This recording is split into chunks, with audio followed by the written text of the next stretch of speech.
time frame. How many days would it be? Anybody in the audience can give a shout. How many days would it be?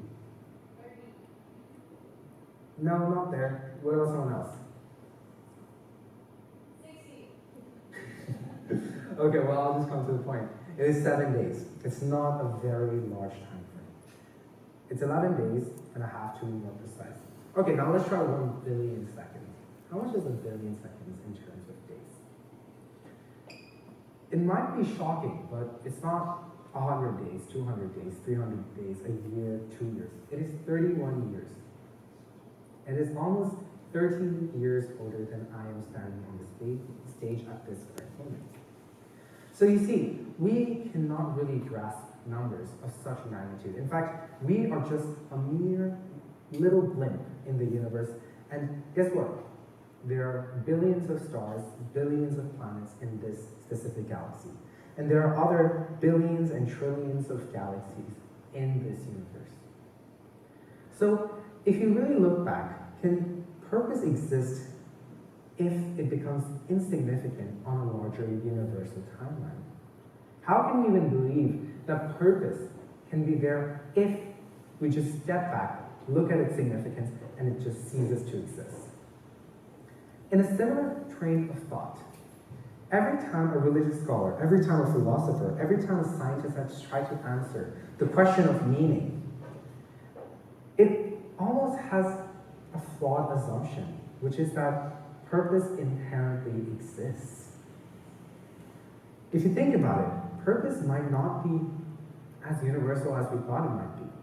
It might not be something that we all agree on. It might not be something that is interwoven into the fabric of reality. So how can we so confidently say that, how can we so confidently reach the conclusion of asking the question, what is purpose? But there's one problem with everything I've said so far.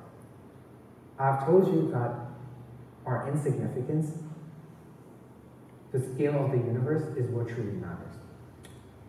Yes, from the universe's perspective. But step back and look at it from your own perspective. You are at the center of this universe. So if you think about it like that, there's one pattern that has formed in my argument, which is that I've always, so far, looked at external influences. What if we just get rid of that external influence and look within? Suppose someone asks you a question. What is your purpose? Initially, you'll be like, give them a vague answer, talk about your career prospects, or something along the lines of that. But as you grow older, you'll ask yourself, why am I truly here? What is my purpose? This starts to linger more and more as you grow older. You try and find a direction that leads you. But how do you even find that direction? Is there even that direction? This is what Jean-Paul Sartre tries to uncover. He says that we are not born with any meaning at birth. In fact, there is no meaning at birth. But it is the choices and actions that eventually leads us to making our own meaning. We don't find it, we don't stumble upon it, we make it for ourselves. And initially, it is very liberating, but it's also daunting because of the responsibility you have and the amount of free will you have to determine your own purpose. In a similar line of thought, Friedrich Nietzsche, who is a German philosopher, commonly misinterpreted as being a person who is a nihilist, says something along the lines of, we should break from our shackles of society and do what we want. To expand on it, in essence, he's saying that society has conditioned us to having a very homogeneous and very specific view on what purpose is, on what we are supposed to do.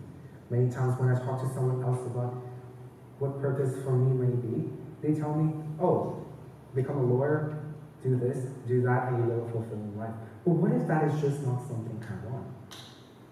You should have a blank canvas and you're the painter. Without any external influences, paint.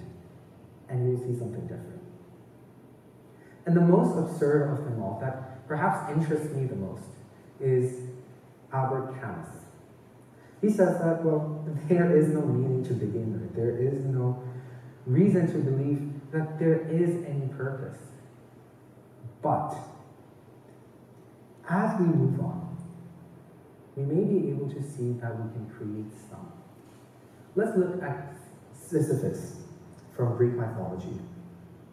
For eternity, he's carrying up that boulder, the heavy boulder for his entire life.